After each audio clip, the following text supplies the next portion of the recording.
Hi guys, welcome back to food and fun YouTube channel. ಇವತ್ತು ಬೆಳಿಗ್ಗೆ breakfast ಏನು ಮಾಡೋಣ ಅಂತ ಯೋಚಿಸ್ತಾ ಇರುವಾಗ ಅವಲಕ್ಕಿ ತಂದಿಟ್ಟದಿತ್ತು. ಫಾರ್ಚೂನ್ ತಿಕ್ ಪೋಹ ಅಂತ ಹೇಳ್ತೇವಲ್ಲ, ಅದು ಅವಲಕ್ಕಿ, ಗಟ್ಟಿ ಅವಲಕ್ಕಿ ಅಂತ ಹೇಳ್ತೇವೆ, ಅದು ತಂದಿಟ್ಟದಿತ್ತು. ಇನ್ನು ಅದನ್ನು ಮಾಡುವ ಅಂತ ಒಂದು ಪಾತ್ರೆ ತಗೊಂಡು ಅವಲಕ್ಕಿಯನ್ನು ಅದಕ್ಕೆ ಹಾಕಿ ಒಂದು ನೀರು ಹಾಕಿ ಅದನ್ನೊಂದು 2 ಸಲ ಚೆನ್ನಾಗಿ ತೊಳ್ಕೊಬೇಕು. ನಾವು ಅಕ್ಕಿ ಹೇಗೆ ಅನ್ನ ಮಾಡೋದಕ್ಕಿಂತ ಮುಂಚೆ ತೊಳಿತೇವೆ, ಹಾಗೆ ಅಕ್ಕಿಯನ್ನು ಅಷ್ಟೇನು ತೊಳಿಬೇಕು ಅಂತಿಲ್ಲ.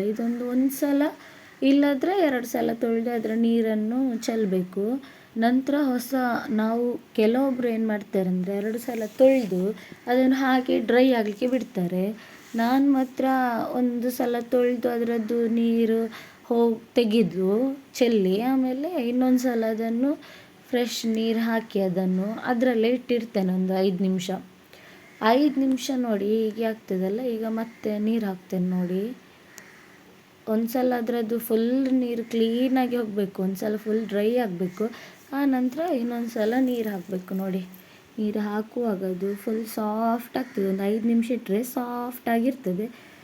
ಹಾಗೆ ನೆಕ್ಸ್ಟ್ ಇದು ನೋಡಿ, ಆನಿಯನ್, ಕಾಯಿ ಮೆಣಸು, ಆಮೇಲೆ ಟೊಮೆಟೊ, ಆಮೇಲೆ ತರಕಾರಿ ನಮಗೆ ಬೇಕಿದ್ರೆ ಹಾಕ್ಬೋದು, ಇದ್ದರೆ ಇಲ್ಲದ್ರೆ ಬೇಡ ಅಂತ ಇದ್ದರೆ ಅದನ್ನು ಸ್ಕಿಪ್ ಮಾಡ್ಬೋದು. ಆಮೇಲೆ ಒಂದು ಬಾಣಲೆಗೆ ಎಣ್ಣೆ ಹಾಕಿ ಅದಕ್ಕೆ ಬೆಳ್ಳುಳ್ಳಿ ಹಾಕಿ ಆಮೇಲೆ ನಾವು ಒಗ್ಗರಣೆಗೆ ಏನೆಲ್ಲ ಹಾಕ್ತೇವೆ ಅದೇ ಸೇಮ್ ಇದು. ಆಮೇಲೆ ಸಾಸಿವೆ ಹಾಕಿ ಈಗ ಕಡಲೆಬೇಳೆ ಹಾಕಿದ್ದೇನೆ. ಆಮೇಲೆ ಕಡಲೆಬೇಳೆ ಸ್ವಲ್ಪ ಇದಕ್ಕೆ ಜಾಸ್ತಿ ಹಾಕಿ, ಉದ್ದಿನಬೇಳೆ ಕಡಲೆಬೇಳೆ ತಿನ್ನಲಿಕ್ಕೆ ಚೆನ್ನಾಗಿರ್ತದೆ. ಆಮೇಲೆ ಇದಕ್ಕೆ ಸ್ವಲ್ಪ ಜೀರಿಗೆ, ಆಮೇಲೆ ಕರಿಬೇವು ಹಾಕಿ, ಆಮೇಲೆ ಶುಂಠಿ ಸಣ್ಣದಾಗಿ ಕಟ್ ಮಾಡಿಟ್ಟ ಶುಂಠಿಯನ್ನು ಹಾಕಿ, ಆಮೇಲೆ ಈರುಳ್ಳಿ ಮತ್ತು ಕಾಯಿ ಮೆಣಸನ್ನು ಹಾಕಿ ಚೆನ್ನಾಗಿ ಫ್ರೈ ಮಾಡ್ಕೋಬೇಕು. ಇದು ನೋಡಿ, ಈಗ ಕಲರ್ ಚೇಂಜ್ ಆಗುವ ತನಕ ಫ್ರೈ ಮಾಡ್ತಾ ಇರಬೇಕು ನೋಡಿ. ಫ್ರೈ ಆಗ್ತಾ ಇದೆ. ಶುಂಠಿ ಆಮೇಲೆ ಈರುಳ್ಳಿದು, ಹಸಿಮೆಣಸಿನ್ಕಾಯಿದ್ದು ಕೂಡ ಫುಲ್ ಕಲರ್ ಚೇಂಜ್ ಆಗುವ ತನಕ ಹುರಿಬೇಕು ನೋಡಿ. ಆಮೇಲೆ ನಾವು ಕಟ್ ಮಾಡಿಟ್ಟಂಥ ಟೊಮೆಟೊವನ್ನು ಕೂಡ ಹಾಕೋದು. ಟೊಮೆಟೊ ಕೂಡ ಸೇಮ್ ಹಾಗೆ ಚೆನ್ನಾಗಿ ಎಣ್ಣೆಯಲ್ಲಿ ಫ್ರೈ ಮಾಡಬೇಕು. ಆಮೇಲೆ ನಾವು ಟೊಮೆಟೊ ಫ್ರೈ ಆಗ್ತಾ ಇರಬೇಕಾದ್ರೆ ನಾವು ಕಟ್ ಮಾಡಿಟ್ಟಂತಹ ಕ್ಯಾರೆಟ್ ಮತ್ತು ಬೀನ್ಸನ್ನು ಕೂಡ ಹಾಕಿ ಅದನ್ನು ಕೂಡ ಹಾಗೆ ಆಯಿಲಲ್ಲಿ ಚೆನ್ನಾಗಿ ಫ್ರೈ ಮಾಡ್ಕೊಬೇಕು ನೋಡಿ. ಫ್ರೈ ಮಾಡ್ತಾ ಇದ್ದೇನೆ.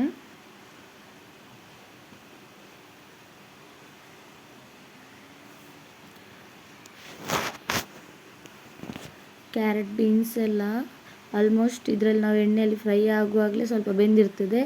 ಆಮೇಲೆ ರುಚಿಗೆ ತಕ್ಕಷ್ಟು ಉಪ್ಪು, ಆಮೇಲೆ ಸ್ವಲ್ಪ ಅರಶಿನ, ಆಮೇಲೆ ಅದನ್ನು ಚೆನ್ನಾಗಿ ಮಿಕ್ಸ್ ಮಾಡ್ಕೋಬೇಕು. ಉಪ್ಪು ಮತ್ತು ಅರಶಿನ ಚೆನ್ನಾಗಿ ಮಿಕ್ಸ್ ಆಗಬೇಕು.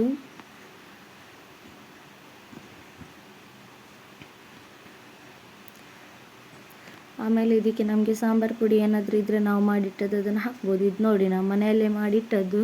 ಯಾವುದಾದ್ರೂ ಇನ್ನು ನೆಕ್ಸ್ಟ್ ವೀಡಿಯೋದಲ್ಲಿ ನಾನು ಈ ಪುಡಿಯನ್ನು ಹೇಗೆ ಮಾಡ್ತೇನೆ ಅಂತ ತೋರಿಸ್ಕೊಡ್ತೇನೆ. ಈಗ ನೋಡಿ, ಆ ಪುಡಿಯನ್ನು 1 ಚಮಚ ಹಾಕಿದರೆ ಸಾಕಾಗ್ತದೆ.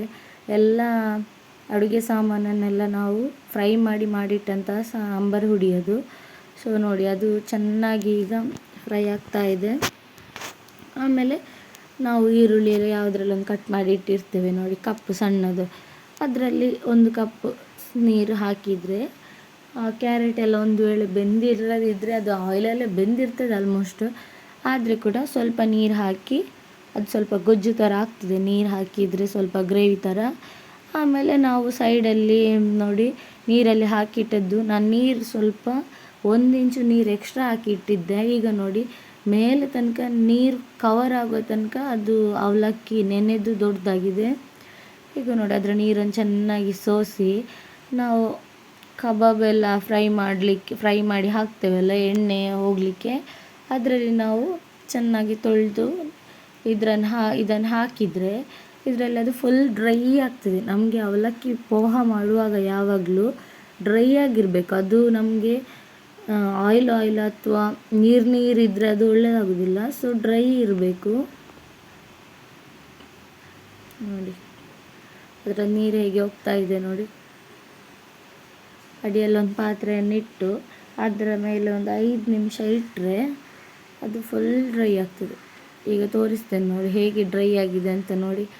ಇನ್ನು ನಾವು ರೆಡಿ ಮಾಡಿಟ್ಟಂಥ ಗ್ರೇವಿ ನೋಡಿ, ಇದು ಫುಲ್ ಬೆಂದಿದೆ. ನೀರೆಲ್ಲ ನೋಡಿ ಹೇಗೆ ಹೀರ್ಕೊಂಡಿದೆ, ನೀರೆಲ್ಲ ಖಾಲಿಯಾಗಿದೆ. 1 ಕಪ್ ನೀರು ಹಾಕಿದ್ದೆ ಅಲ್ವಾ, ಅದು ಹೇಗೆ ಡ್ರೈ ಆಗಿದೆ ನೋಡಿ. ಅದರ ಮೇಲೆ ಇದನ್ನು ಕೊಂಡೋಗಿ ಹಾಗೆ ಹಾಕೋದು. ಇದು ನೋಡಿ ಡ್ರೈ ಆಗಿದೆಲ್ಲ ಆ ಗ್ರೇವಿಗೆ. ಇನ್ನು ಇದನ್ನು ಕೊಂಡೋಗಿ ಹಾಕಿ ಚೆನ್ನಾಗಿ ಮಿಕ್ಸ್ ಮಾಡಬೇಕು. ಏನಿಲ್ಲ, ಇದು ಕೂಡ ಸಿಂಪಲ್ ರೆಸಿಪಿ. ನಾವು ಚಿತ್ರಾನ್ನ ಹೇಗೆ ಮಾಡ್ತೇವೆ ನೋಡಿ, ನಾವು ಅದರಲ್ಲಿ ಅನ್ನ ಬೇಯಿಸ್ಕೊಂಡು ಡ್ರೈ ಮಾಡಿ ಹಾಕ್ತೇವೆ. ಆ ಪ್ಲೇಸಲ್ಲಿ ಇದರಲ್ಲಿ ಅವಲಕ್ಕಿ ಹಾಕೋದು ಅಷ್ಟೇ, ಇನ್ನೇನು ಡಿಫ್ರೆನ್ಸ್ ಇಲ್ಲ. ಚಿತ್ರಾನ್ನಕ್ಕೆ ನಾವು ತರಕಾರಿ ಹಾಕೋದಿಲ್ಲ, ಅದರಲ್ಲಿ ಟೊಮೆಟೊನೇ ಜಾಸ್ತಿ ಹಾಕ್ತೇವೆ. ಮತ್ತು ಇದರಲ್ಲಿ ನಾವು ತರಕಾರಿ ಬೇಕು ಅಂತಿದ್ರೆ ಹಾಕ್ಬೋದು, ಹಾಕದೆ ಕೂಡ ಇರ್ಬೋದು. ಅವಲಕ್ಕಿಯ ಅನ್ನನ ಅಂತ ಗೊತ್ತೇ ಆಗೋದಿಲ್ಲ ತಿನ್ನುವಾಗ, ಟೇಸ್ಟಲ್ಲಿ ಮಾತ್ರ ಗೊತ್ತಾಗ್ತದೆ ಬಿಟ್ಟರೆ ನೋಡುವಾಗ ಗೊತ್ತೇ ಆಗೋದಿಲ್ಲ. ಟೇಸ್ಟಲ್ಲಿ ಮಾತ್ರ ಗೊತ್ತಾಗ್ತದೆ ಇದು ಅವಲಕ್ಕಿ ಅಂತ ನೋಡಿ. ಚೆನ್ನಾಗಿ ಮಿಕ್ಸ್ ಮಾಡಿದ ನಂತರ ಉಪ್ಪು ಒಂದು ಸಲ ನೋಡ್ಬೋದು. ಮೊದಲೇ ನಾವು ಅಂದಾಜಲ್ಲಿ ಹಾಕಿರಬೇಕು, ಅಂದರೆ ಅನ್ನ ಹಾಕಿದ ಮೇಲೆ ಪುಡಿ ಉಪ್ಪು ಹಾಕಿದರೆ ಏನಾಗೋದಿಲ್ಲ.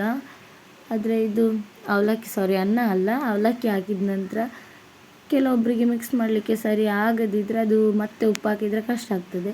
ಸೊ ನಾವು ಮೊದಲೇ ನೋಡ್ಕೊಂಡಿರ್ಬೇಕು. ಇನ್ ಕೇಸ್ ನಮಗೆ ಏನಾದರೂ ಉಪ್ಪು ಕಡಿಮೆ ಅಂತ ಅನಿಸಿದರೆ ನಾವು ಮತ್ತೆ ಸ್ವಲ್ಪ ಪುಡಿ ಉಪ್ಪನ್ನು ಹಾಕಿ ಚೆನ್ನಾಗಿ ಮಿಕ್ಸ್ ಮಾಡ್ಕೊಬೋದು. ನೋಡಿ, ಒಂದು ಅನ್ನ ಕೂಡ ಬಿಡದೆ ಇದು ಮಿಕ್ಸ್ ಆಗಿದೆ. ಇದರಲ್ಲೇನು ದೊಡ್ಡ ಕೆಲಸನೇ ಇಲ್ಲ, ಈಸಿಯಾಗಿ ಕ್ವಿಕ್ಕಾಗಿ ಆಗುವಂಥ ರೆಸಿಪಿ. ಆಮೇಲೆ ಇದಕ್ಕೊಂದು ನಾವು ನೆಲಕಡಲೆ ಹೇಳ್ತೇವಲ್ಲ, ಅದನ್ನೊಂದು ಒಗ್ಗರಣೆ ಎಲ್ಲ ಹಾಕ್ತೇವಲ್ಲ, ಆ ಪಾತ್ರೆಗೆ ಅಲ್ಲಿ ಸಣ್ಣ ಪಾತ್ರೆಯಲ್ಲಿ ಒಂದು ಸ್ವಲ್ಪ ಎಣ್ಣೆ ಇಟ್ಟು ಆ ಎಣ್ಣೆಗೆ ನಾವು ಕಡಲೆಬೇಳೆ ಅಲ್ಲ, ನೆಲಕಡಲೆ ಉಂಟಲ್ಲ, ಅದನ್ನು ಹಾಕಿ ಎಣ್ಣೆ ಸ್ವಲ್ಪ ಕುದಿಯುವಾಗ ನೆಲಕಡಲೆಯನ್ನು ಹಾಕಿ ಸ್ಟವ್ ಆಫ್ ಮಾಡಬೇಕು. ಗ್ಯಾಸ್ ಸ್ಟವ್ ಆಫ್ ಮಾಡಿ, ಅದು ಮೊದಲೇ ಎಣ್ಣೆ ಕಾದಿರ್ತದಲ್ಲ, ಇಲ್ಲದ್ರೆ ಅದು ಫುಲ್ ಕಪ್ಪಾಗ್ತದೆ. ಈಗ ನೋಡಿ, ಇದಕ್ಕೆ ಮತ್ತೆ ನಾವು ಕರಿಬೇವನ್ನು ಹಾಕಿದರೆ ಘಮ ಘಮ ಆಗ್ತದೆ. ಇದನ್ನು ನೆಕ್ಸ್ಟ್ ನಾವು ಮಾಡಿಟ್ಟಂತಹ ಅವಲಕ್ಕಿ ಚಿತ್ರಾನ್ನ, ಏನು ಅವಲಕ್ಕಿ ಉಪ್ಪಿಟ್ಟಿದೆಲ್ಲ, ಅದಕ್ಕೆ ಹಾಕಿ ಚೆನ್ನಾಗಿ ಮಿಕ್ಸ್ ಮಾಡಿದರೆ ಪೋಹ ರೆಡಿ ಆಗ್ತದೆ. ಇಷ್ಟೇ ಸಿಂಪಲ್ ಮತ್ತು ಕ್ವಿಕ್ಕಾಗಿ ಮಾಡುವಂಥ ಕೆಲಸ. ಇದೊಂದು 10 ನಿಮಿಷದಲ್ಲಿ ಆಗಿ ಹೋಗ್ತದೆ ನೋಡಿ. ಮತ್ತು ನಮಗೆ ಕೊತ್ತಂಬರಿ ಸೊಪ್ಪು ಇದ್ದರೆ ನಮಗೆ ಹಾಕುವ ಮೇಲೆ ಕೊತ್ತಂಬರಿ ಸೊಪ್ಪು ಹಾಕಿ ಚೆನ್ನಾಗಿ ಮಿಕ್ಸ್ ಮಾಡ್ಬೋದು. ನಮ್ಮದು ತಂದಿಟ್ಟದ್ದು ಕೊತ್ತಂಬರಿ ಸೊಪ್ಪು ಖಾಲಿಯಾಗಿತ್ತು, ಸೊ ನಾನು ಇದಕ್ಕೆ ಹಾಕಲಿಲ್ಲ. ಹಾಕಿದರೆ ಮತ್ತೆ ಕೂಡ ಪರಿಮಳ ಆಗಿ ಒಳ್ಳೆಯದಾಗ್ತದೆ. ಇವತ್ತಿನ ನಮ್ಮ ವಿಡಿಯೋ ಇಷ್ಟ ಆಗಿದ್ದರೆ ಲೈಕ್ ಮಾಡಿ, ಶೇರ್ ಮಾಡಿ, ಕಮೆಂಟ್ ಮಾಡಿ ಮತ್ತು ಸಬ್ಸ್ಕ್ರೈಬ್ ಮಾಡಿ.